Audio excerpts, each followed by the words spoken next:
willed it, he will. It's the Skinny on Sports Podcast with Aaron Cowk. I throw balls far. You want good words? Data language. Talk real sports with a real man. Come after me! I'm a man! I'm 40! And now, here's the be-all, end-all, know-it-all of high school, college, and pro sports. Aaron Skinny Cowk with the Skinny on Sports. We're talking about practice, man. I'm the MVP. And a good Monday morning out there, Western Oklahoma. Welcome to the Skinny on Sports right here on 98.1 FM. The Sports Animal, glad to have you along for the next hour. We got all kinds of things to get into. But first, community service announcements. If you have some limbs, if you have some leaves, if you have some branches that are down in your yard or at your house from the storms over the weekend, we have some help for you. Coach Maynard's guys, the Elk City Football team, is out and about as we speak. They're going to go to as many people's homes as they possibly can from earlier, starting at 8 o'clock all the way up through the 10 o'clock hour. So if you have some of that stuff, they would be more than happy to come by and pick them up, take them to the dump. Here's how you get them your address.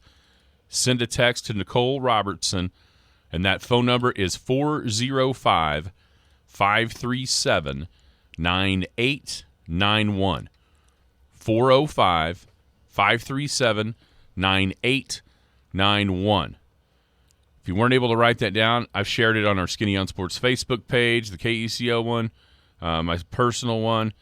It's from the Elk City Football Booster Club that put that out there last night. So the football team is out and about all across town trying to help as much as they possibly can up until 10 o'clock this morning to get limbs and leaves and everything picked up and taken out to the city dump. So good on Coach Maynard for that. He had actually called me a couple weeks ago trying to think of a community service project outside of helping. They always pick up the fireworks and all that. And Mother Nature was able to supply one after over the weekend. As I mentioned, 225-9698 is the phone or the text line, 225-9698. Give us a call, shoot us a text. We'll talk about anything. What do we got on tap for the day? We'll recap our weekends. I have a sad, sad story to tell. Oh, that's no good. I mean, it's already Monday. Do you want to throw a sad story? Well, you know what? Us? If I'm going to be sad, everybody else could try to be sad along with me. How about that? Just, gut punch. I don't like this. Of a weekend for the Skinny on Sports. Also, let's see, Barry Trammell came out with he ranked every Big 12 game, all 105 Big 12 football games that are coming up this season. So I've got some questions. I haven't even looked at this list yet. Oh, you haven't? Okay. Nope, but I have a feeling that his number one game is not going to be the one that for years, when you make this list, one game in particular topped it every single time. I have a feeling that's not going to be the case this year. So I've got some questions to ask you about those Big 12 games. We could do a little summer league. Was anybody concerned after Friday? The hype for Victor Wembanyama? And then it was kind of like, huh? Yeah. He's pretty good yesterday. Also, Thunder, Cason Wallace. Hello.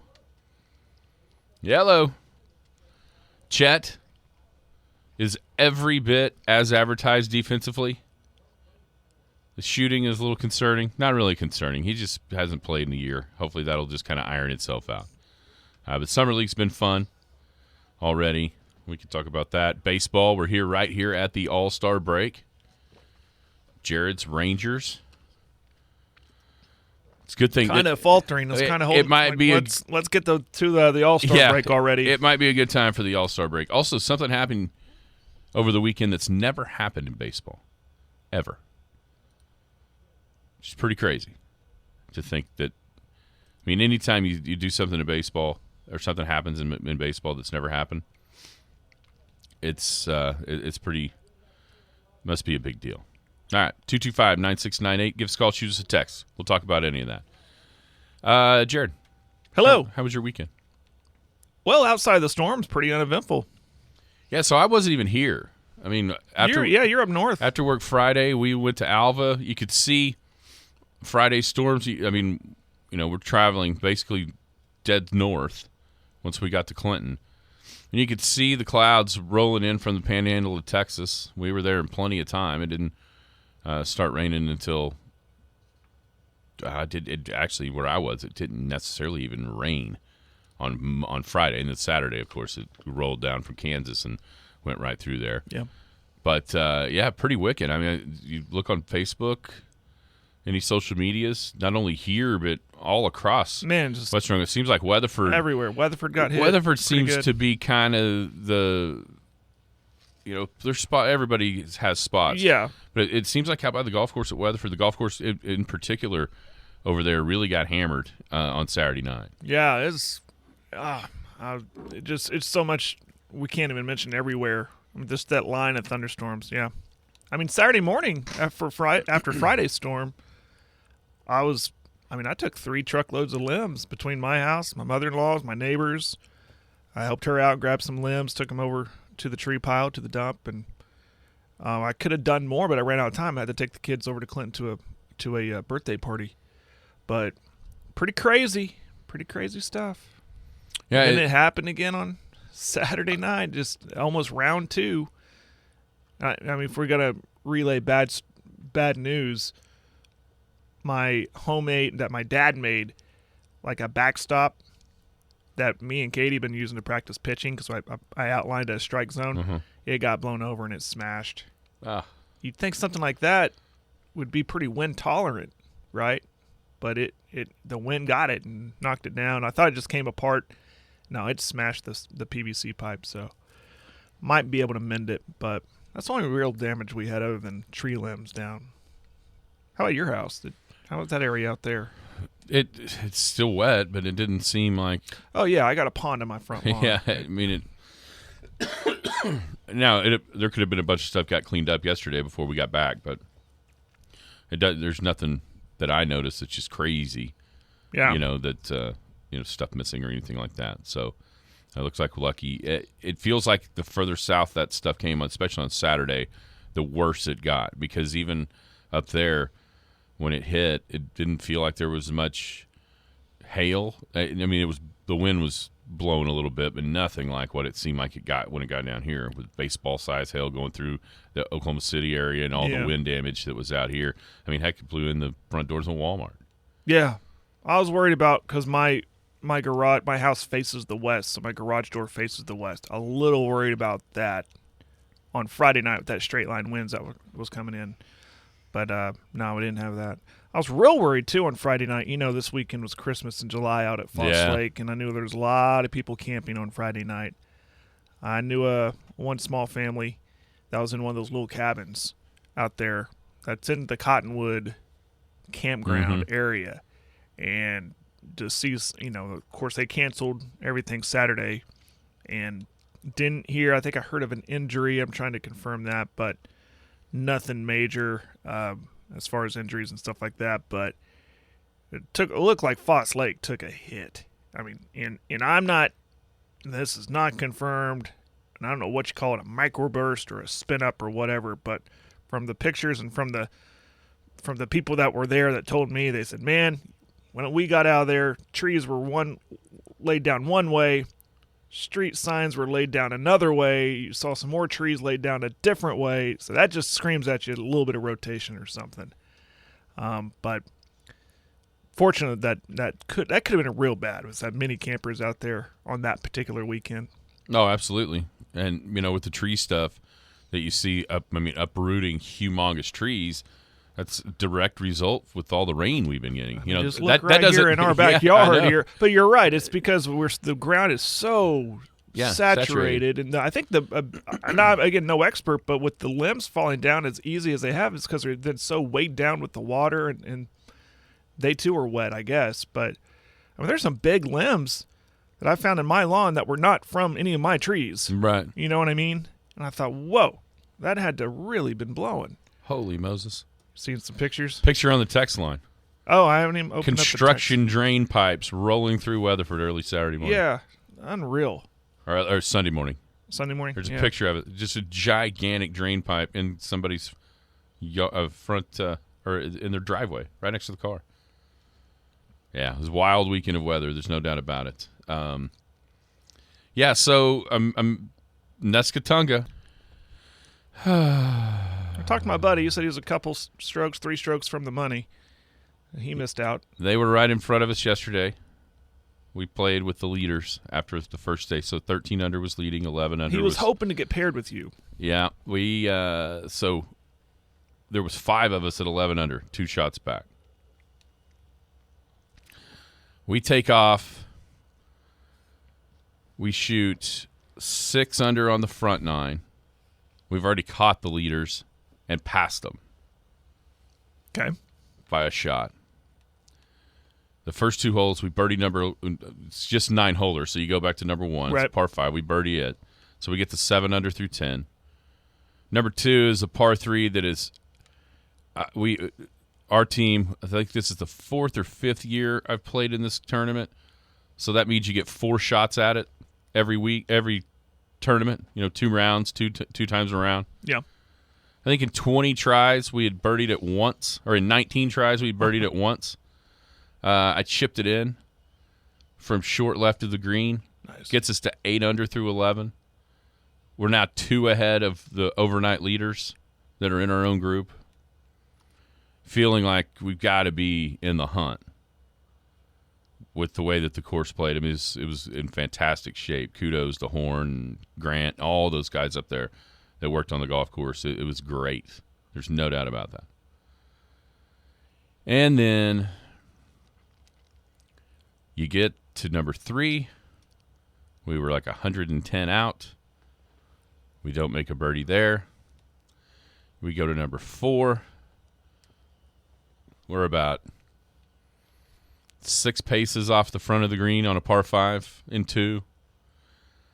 Don't make a birdie there. And then on number 5, it's about a 200-yard par 3-ish.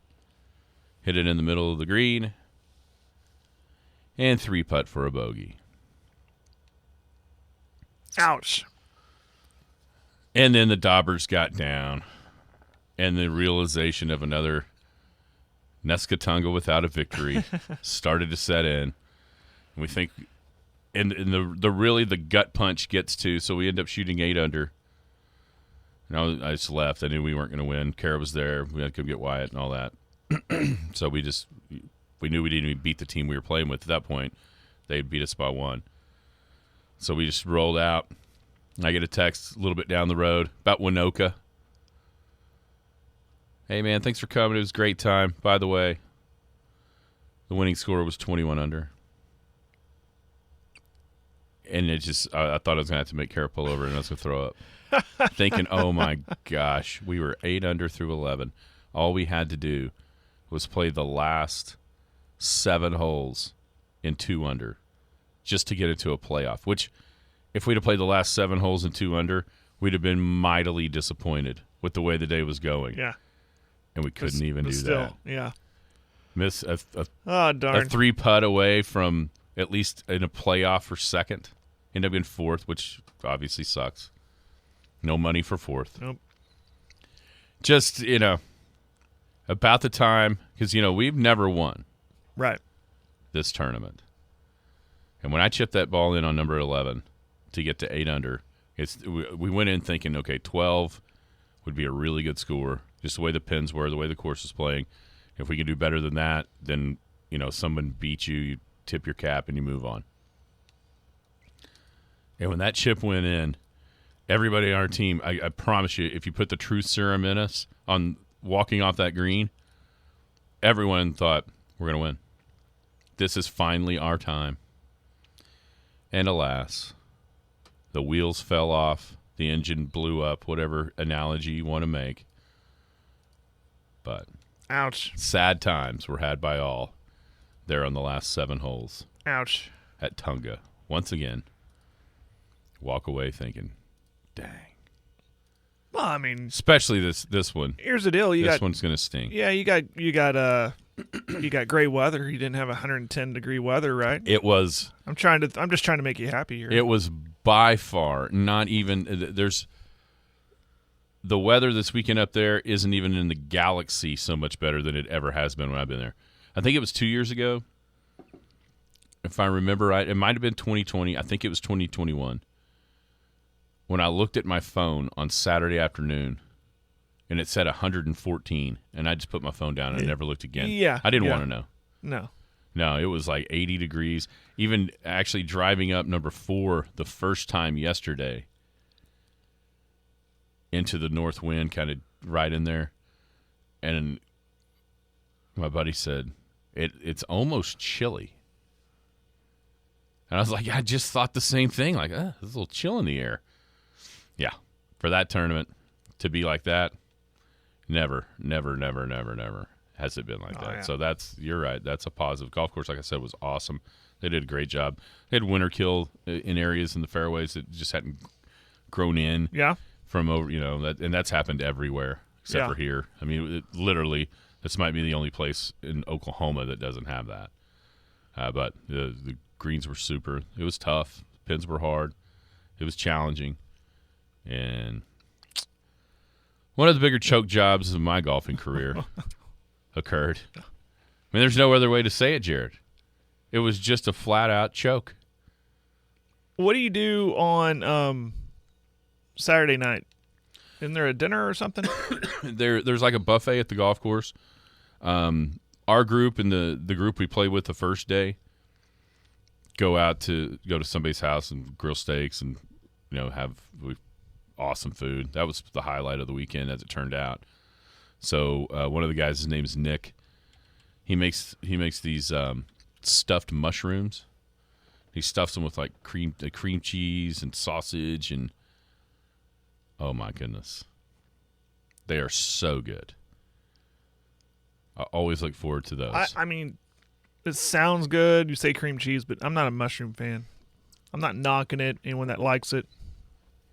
Well then, Jared, for you then, you would enjoy the jalapeno poppers. There we go. Same type mixture, just in the jalapeno. Just with jalapeno. That's right. Good job. There was what was called good potatoes. You and I would think of them as like cheesy potatoes. Okay. As I said, steaks. Like twice baked potatoes? Or no. Like Like more like that? More like rigged potatoes is what I would call them. Okay. Where you put them in the pan, chopped up with cheese all over them. Some pasta salad, which, if that's your thing, it's not mine. I'm not much of a salad guy, as you can tell. And then tons of desserts. Brownies. Yeah, that's what we do. I know a bunch of people, though, eat there at the golf course. Bunch of people eat there. Yeah. In a buffet-style deal. And then I think they go to what's called the Bull. The Bull. Yeah. Do you know about the Bull? Was it around when you were at Northwestern? I bet it was named something else. I'm racking my brain. Is it on Maine? I have no idea. Never been there. There was a place called the Nightlight. I think that's still there. That was the place to go. Because it's just a beer bar, so you can get in at 18, Yeah, the Bull is some sort of bar. Bull. No. There's another place, I forget it was called, a smaller joint.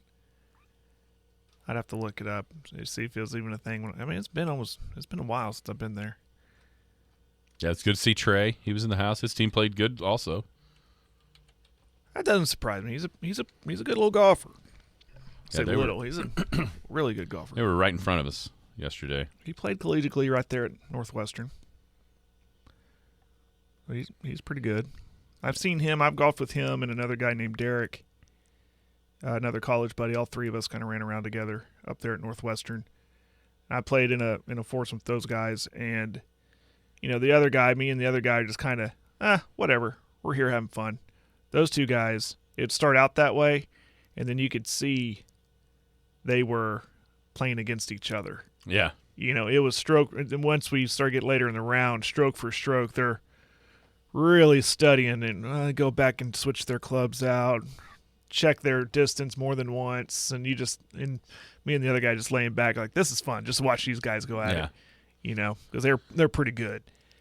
But Yeah, but Trey, I mean, he grew up in Elvis, so he knows that course, like the back of his hand. And what's fun, Now, he said a lot of people were complaining about the pin placement. He said he was laughing at it. There was lots of people complaining about the pin placement. So are you one of them, or no? Okay.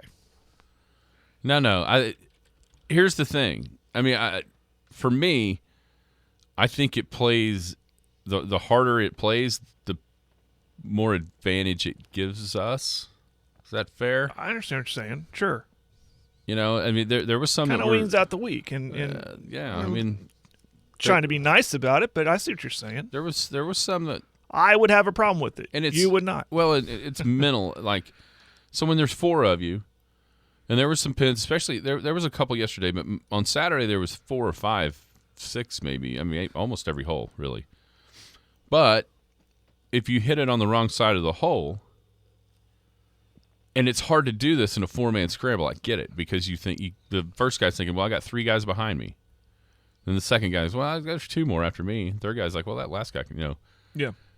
But there was times, if you hit it in the wrong spot, where the first guy needed to just lag it down there and assure a 2-putt. Because you could easily putt it off about every green on Saturday if you were in the wrong spot. And so I can get why people would be fired up, but what I can't understand is why you wouldn't just have one guy. Have the first guy hit it soft, get it around the hole where you can make the next one, and then everybody else can try to make it. Yeah. Having said that, we 3-putted on the first guy knocked it off the green. I putted it way too short. Next guy putted it a little short but closer, and then we missed about a 3 or 4 footer 4 times. So it wasn't like a lack of thinking. Right. It's just we missed 4 footer. But yeah, there was plenty of complaining about the pins, no doubt about it. But I think it's fun. It's fun. Is it frustrating when you hit it right by the hole and it spins off the green? Yeah, it can be. But you just gotta go. Here's the thing: it's so close to the edge that even though it's not on the green, we only have like 8 feet. You know what I'm saying? Yeah. I just put it up the hill and make it. That was great. It was fun. What a choke job by us. Just a sad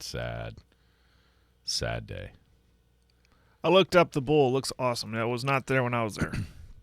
Now that's where a lot of people go. Eat there at the course and then go out to the bull. Yeah. Looks like a cool place. Good food. It's called Smokehouse and Grill. The Yeah, Bull Smokehouse and Grill. The pictures I saw of the food look really good. Typical smokehouse type food. Looked like a cool atmosphere. Well, there you go. Yep. Just we'll have to move on. Sad day. A very, very sad day for Team Kissling. Maybe Born. next year. Yeah, one of our guys actually starts a countdown clock for the tee time for and the time. Probably still time. If you got some limbs, 30 more minutes, the football team, Elk City football team, will be out and about across the city of Elk City, picking up limbs, taking them to the city dump. If you have some of that and need some help, easy way to get that done. Text Nicole Robertson, 405-537-9891. Hey, by the way, shout out to the City of Elk City street crew and all the maintenance guys that went out. I mean, I don't know when they slept this weekend, getting all these limbs down. I mean, I was seeing video from 2:33 o'clock Sunday morning, crews going out there, so just wanted to give them a shout out. It's kind of like the unsung heroes of all this sometimes, and they're still at it too, including those guys right there, those football boys. No doubt about it. All right, so we've reached the All-Star break in Major League Baseball. Division leaders, the Tampa Bay Rays, Tied in the loss column with Baltimore. The Guardians, Cleveland, is a game ahead in the loss column from Minnesota. Your Texas Rangers 2 up on Houston. Man, Seattle's made a push as of late. One game above 500, just a little bit further behind. The Atlanta Braves have the best record in baseball at 60-29. They've also got, they got the third best run differential. Rangers second. The Rays are still out on top of that. The Cincinnati Reds, a game ahead in the loss column over my Milwaukee Brewers. And then the Dodgers, a game ahead in the loss column over the Arizona Diamondbacks. Jared, in your mind, which one of those division leaders is the most surprising? I'd be lying. Texas. I mean, we got it. I thought Houston. I mean, I was hoping Texas would be better, and clearly they are. But then in the back of my mind, I'm thinking, well, they'll probably slip the second come All-Star break, and, man, they tried. But I'd have to, because I thought Houston would just put on a late push, and they've tried too. So at the break, my answer would have to be Texas. How about you? Yeah, I think I'm going to agree with you. Most people would probably say Cincinnati. Yeah. But here's the truth. That division isn't very good. That's right. Who's going to challenge them? Everybody's just kind of okay. The Brewers and the Reds are the only two teams that are above 500 in that division. But when you look at the standings, it feels like you're going to have to win the Central in order to make it into the playoffs.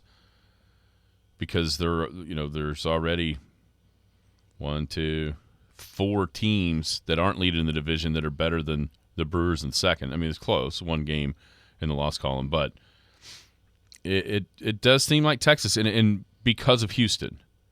Not necessarily. I mean, I think a lot of people going into the season listening to Jim's baseball show, some of those guys were optimistic about Texas being better. Well, but almost felt like a year away, right? Yeah. Well, last year they even showed how good they can be when their bats are working. They had, but they had a rough start. They had a nice middle of the year. Then they tapered off towards the end of the season. So there's that glimmer of hope. And then they made more acquisitions. Obviously DeGrom, but he has had nothing to do with this clearly. But the other pitching acquisitions too, they've kind of cooled off. But I think it was exactly what they envisioned when they got Seager and Simeon, and when Josh Young has really stepped up over there at third and with his hitting, I mean, making a play to be Rookie of the Year. It's okay. They're like, all right, this is, they're probably patting themselves on the back, those being the higher ups over there in Arlington, thinking this is what we envisioned. So it started hot, but again, I was a little cautiously optimistic, like, well, can it sustain? That was really kind of almost pessimistic. Well, when DeGrom went down, what's going to happen? I think we're seeing a little bit of that. So I'm anxious to get to the trade deadline because there's been a lot of, obviously, there's still need for the rotation just to fill for this year the spot that DeGrom left open, and then I think even some bullpen help. So if and Texas have already made a couple of trades in that department, I think there might be one more big trade that's coming to get in the rotation to maybe make a push for postseason. But again, though, I think that they knew what they had, and it's coming together. It's nice to be a year ahead, and we'll see if it can sustain. I guess that's what I'm trying to say. It's not a flash in the pan, because I'm not counting Houston out, right? It's hard to. I mean, they're going to be right there on their heels. They're going to have to get better. Texas is. Yeah, so that'd be my next question. Of the division leaders right now, which one do you think is the least likely to win the division? Of the division leaders right now? Mm-hmm. I will go with... Man, I'm rolling some people out here. Let me cross them off. maybe Cleveland. That's such a weak division, though. That's why I say that, because anyone could get hot and jump them. They're just a half game in front. But at 500, wouldn't you love to be in that division for either one of our teams? But then, yeah, maybe Texas. I'm going to say Texas on that one as well, just because of Houston. Feels like they got out to the lead. Houston was kind of glad after winning the World Series last year. Had some injuries here and there, getting everything. It just the team. Dakota just brought it up on the text line. It's going to be the next thing I was going to talk about. What looked to be such a promising year for baseball, in that the guy that's doing things that haven't happened since literally the 1800s. The other guy that's been the best player in the baseball that nobody even realizes because they're not in the postseason, the Angels. A couple weeks ago, right there, kind of nipping at the heels of Texas with Houston, and they finish out the first half, or not the first half, but pretty much. Well, for them, it's exactly half. 1-9. They're now fourth in the division out west, and they've fallen back of the wild card chase. If Ohtani got hurt mildly. Trout, we were both bewildered at a 10-day DL stint for the wrist thing. Well, that's turned into what, like 2 to 4 months or what have you. Mm-hmm. Man, it's just such a tough break for baseball as a whole, that those guys just cannot seem to put it all together and at least make it to the at least a wild card game, for goodness sakes. But here they are, the Angels being the Angels, and by the middle of August, you feel like the only reason that they'll get talked about is whatever Ohtani's doing. And that's it. And another part of their problem is they're in such a good division. Texas has risen up. Houston's Houston. You mentioned Seattle earlier. That's a big problem. So you have any kind of injury to your stars like that, it can really handcuff you and make it tough. Makes you think they're cursed, like there's a Bambino curse, but it's on the West Coast. I date it back to this, and maybe because I'm a little bitter about it, and I think I think it's funny.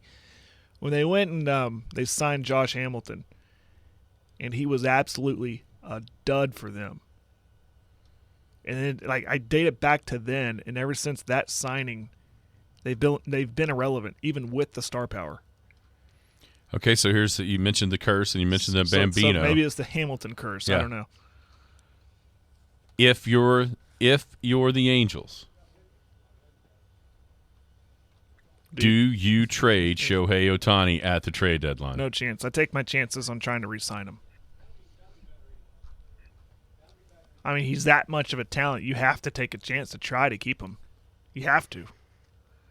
And I understand the argument of trading him away and losing him in free agency and getting nothing in return. I totally get that.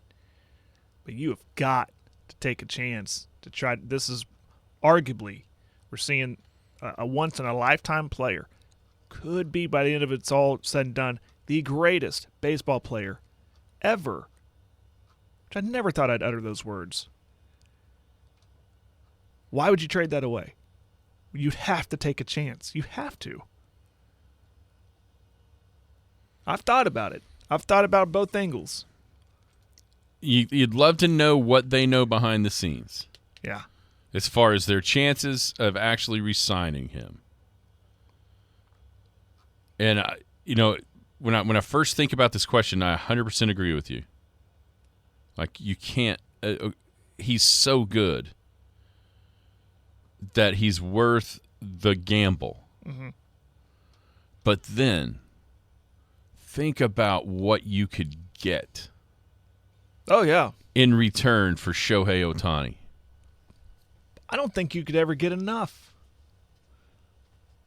Does that make sense? Okay. How about this? Let's just go off into Never Never Land, Wildland. Dakota went with us. He's going with us because he posed this question. What if you trade them both? Wow.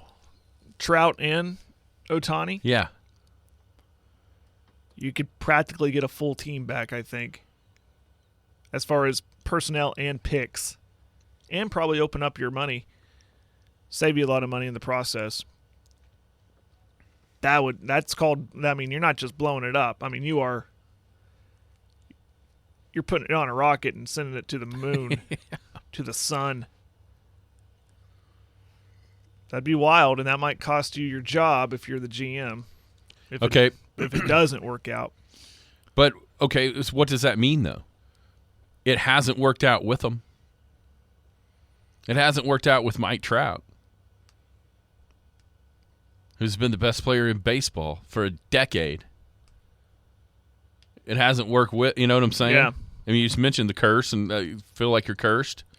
The whole Trout era has felt like it's cursed out there. It really has. Now, who would want to take on both of them? Or you mean just send them one way, one the other? Yeah. I see what you're saying. I mean, there's a lot of people that would want to take on both of them, but who the heck could? Who could? Yeah.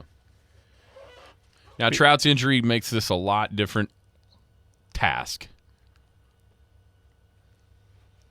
And this isn't his first injury either. Those questions are going to start to come up. Like, can he stay healthy? Just like DeGrom, if you think about it. There's those questions about him, and then look what's happened.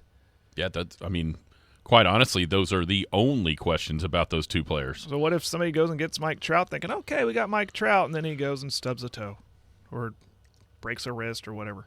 Yeah, I mean, this one, I don't think you can call this one injury-prone when he got hit on, you know what I'm saying? Sure, I know. But when they start to add up, I understand the question.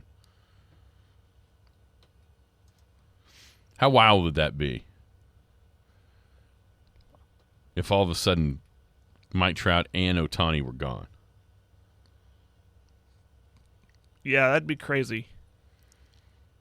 Sometimes you see that. You see where teams will trade away or their superstars will move on, and the team is better for it in the long run if they're smart about it. Trout says he's working to be back before September. It might be too late by then. Yeah, but if you're a contending... You're talking the rest of July and August. But I'm talking about a contending... Somebody that can add him to put him over the top. That's already... You know what I'm saying? But what if they're not? What if they're still fourth place in the West? Who? Angels. Oh, yeah. No, I'm not worried about it. The Angels are toast. Right. I'm talking about if you wanted to trade for Trout. I got you. I thought, okay. Yeah, no. I'm talking about if you want to trade. Yeah, September's going to be too late for the Angels, no doubt. But if you're wanting to trade for Mike Trout, you won't have until hopefully the end of August. That's still pretty dadgum enticing, especially if you're somebody that's, there. Mm-hmm. And you're not worried about getting him to get to the playoffs. You're pretty certain you're going to be in the playoffs, or having him an extra month would for sure get you over the hump. Like Philly. That's where he's from, right? A lot of people thought that's where he would sign the last time he came up, and he stayed out there. Is it time for him to get back to Philly? And then what could they give the Angels for him? I've read a whole bunch of different from different people to look out for Texas in the Ohtani sweepstakes. I think what would you give? People will go. People will say about Ohtani that he wants to be in this major market, East Coast or West Coast. I think he's going to go whoever pays him the most. And I think Texas can do that. They've shown they've done that in the past. Even with past leadership, they're not afraid to spend the money. Yeah, Yankees are always there. Dodgers, everyone, I think that's the betting favorite, is just to go to the Dodgers. Yeah, see, it's a great question by Scott. Is it the Angels curse or is it Mike Trout? I want to know. Yeah, that's a good question. And so if they would, if they can break up, then we can find out. Yeah. I can't. Trade deadline's going to be real interesting to see. And that Ohtani question is out there, man. I mean, if I'm the GM of the Angels, I think that I'm on your side of this, where you have to hold out against all hope that you can re-sign him You don't want to be. But here's the problem. Does anybody remember the Red Sox GM that traded Babe Ruth? You remember his name? No. Yeah. So what is there to worry about?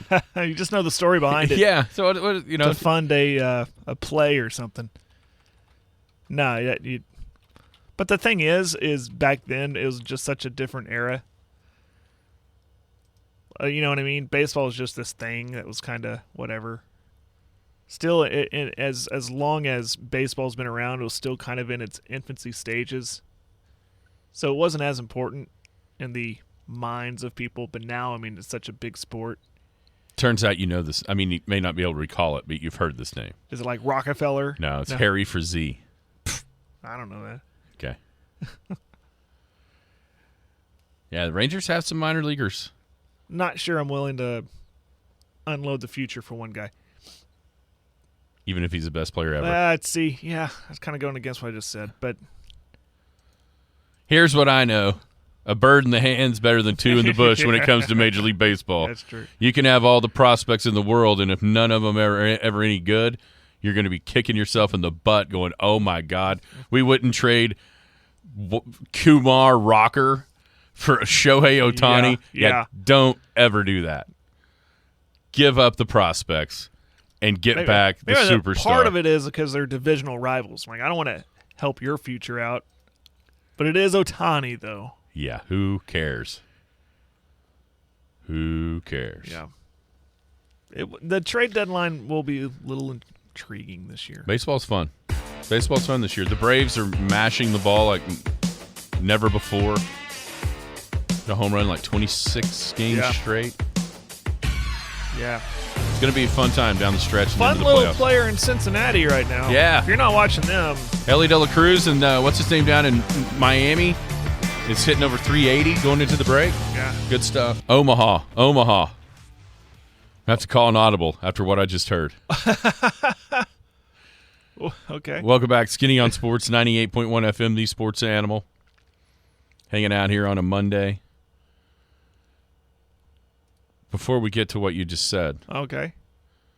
Did you realize this Eubanks guy in Wimbledon, the American guy, is like on the Tennis Channel? No. I didn't know that until I heard the morning guys. He's in the whatever round this is, round of 16. He's taken the 5th seed. I don't know. Tsitsipas, the Greek guy. They're going to the 5th set. Some dude that's on the Tennis Channel. Like as a commentary? Yeah, he's kind of a guy there. Like a guy? Eubanks. Like you and me playing. A lot but different. Or something like that, but not really. Yeah. Novak Djokovic has shattering records for consecutive wins in majors. He's up 2-1, 4-3 in the 4th. Okay, Jared. You said something in the break that took me by surprise. You watched what last night? Well, I was watching the San Antonio Summer League game to start. It was so pretty outside, right? So I went to my backyard and I sat down, ordered some street tacos, had me a Corona.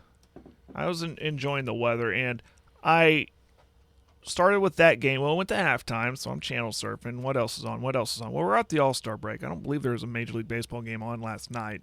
There's no Sunday night baseball. So I stumbled across soccer. Yeah, United States and Canada in the, what is it? I can't say CONCACAF Gold Cup. And the reason I watched it because, it was USA.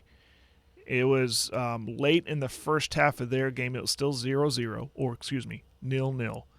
And then I'm thinking, well, I'm interested in USA soccer because I'm being told that, they had a nice little showing at the last World Cup, that they're young guys, they're building towards the next World Cup. So I'm like, what do we got here? So I'm watching it, and I was stuck on it.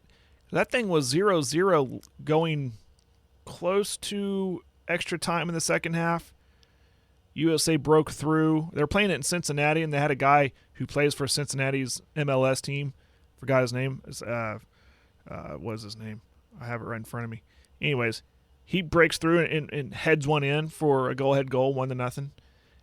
And then, just in the blink of an eye, Canada goes and they threaten on the other end. But, well, did you know you can review stuff in soccer?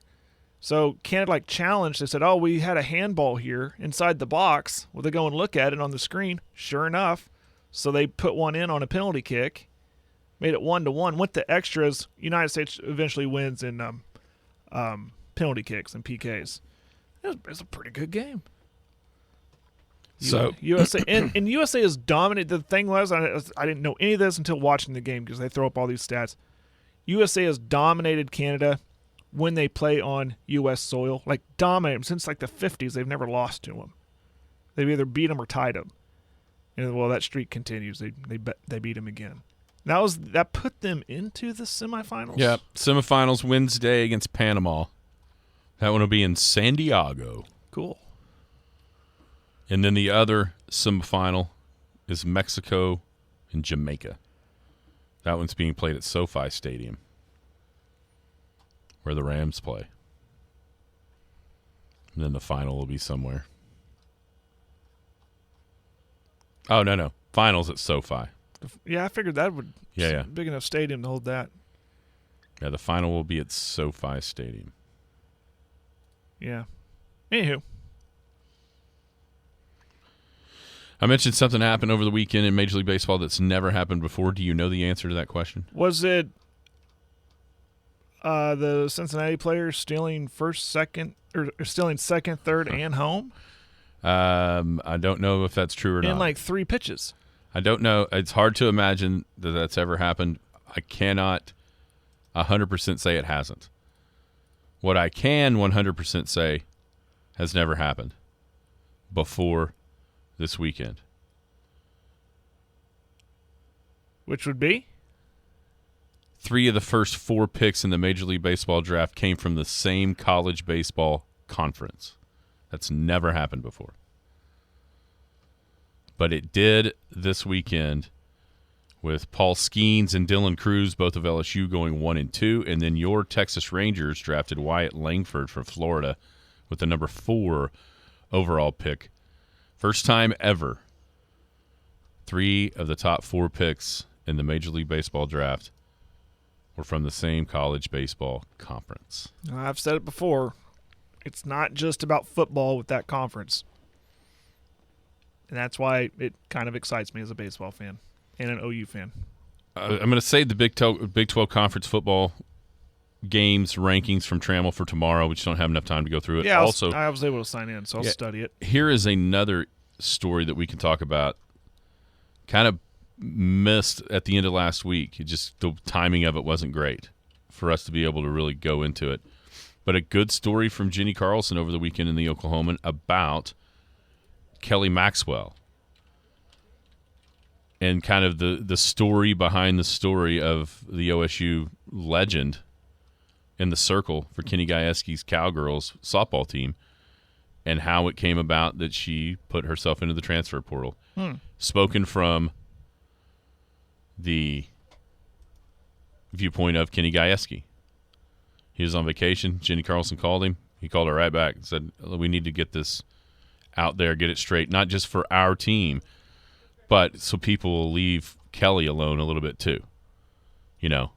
So that's it's a pretty interesting read as far as the behind-the-scenes aspect of that. And, of course, now the speculation and the anticipation of where she ends up. Pretty wild to think. If I'd have told you in the middle of May, Jared, if I'd have told you that, you know what's going to happen after the Women's College World Series? Jordy Ball and Kelly Maxwell are going to enter the portal, and they're not going to play for OU and OSU anymore next year. Well, I would go, whoa, whatever. I don't believe you. What's in your coffee today, bud? But what if I told you one of them might still play for OU? Well, that's right on the text line. Scott was Johnny on the spot on that one. Yeah, here's if you read the article from Jenny about that. And Kenny Gajewski, I wonder if his thoughts would change if sometime this week or whenever the announcement is made and, oh, yeah, by the way, she's going to Norman. I wonder if his feelings would change just a little bit if that were to be the case. But yeah, I mean, here we think of portal in football terms. We think of almost anything college sports related in football terms. But it's the same way in all sports, right?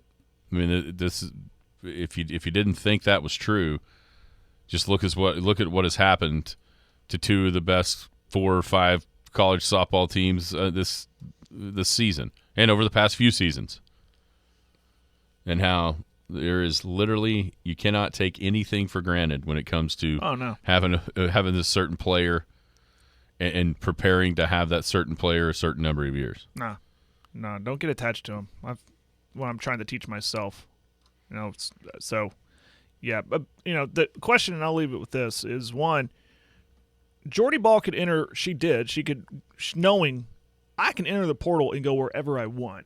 But she knew exactly where she wanted to go. I don't think there was anything like Nebraska calling her or tampering or whatever. I think she felt fulfilled at OU. She made that clear why she wanted to move on.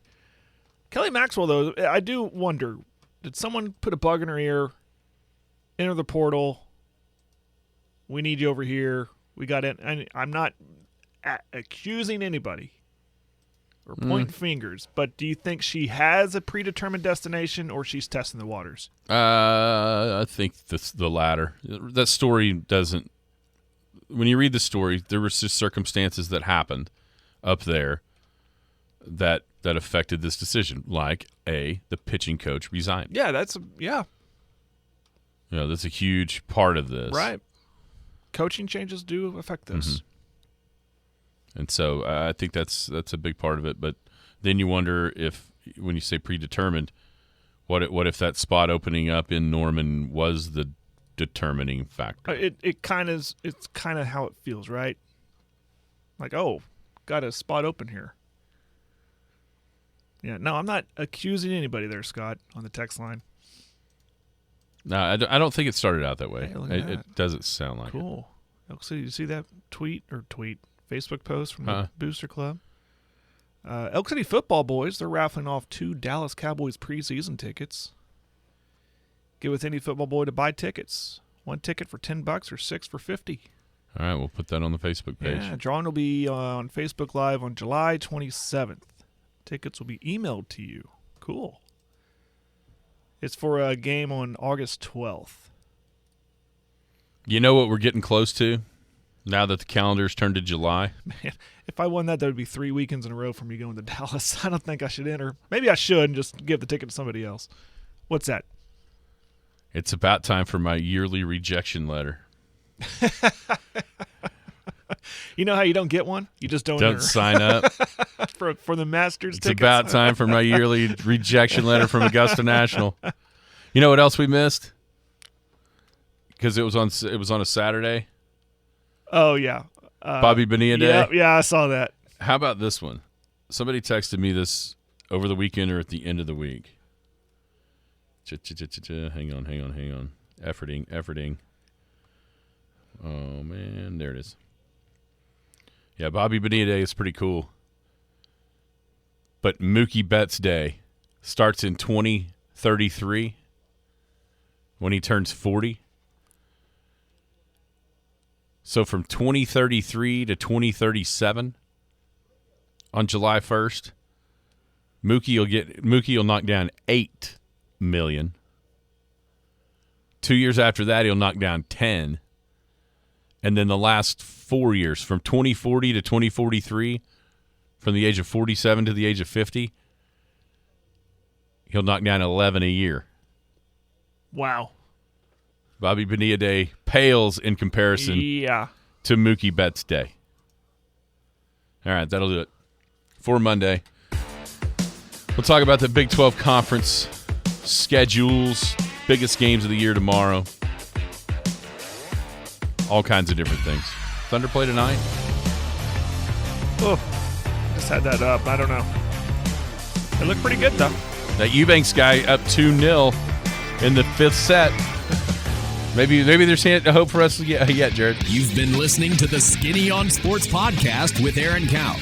Be sure to hit that subscribe button to get alerts of when the latest podcast is available. Thanks for listening.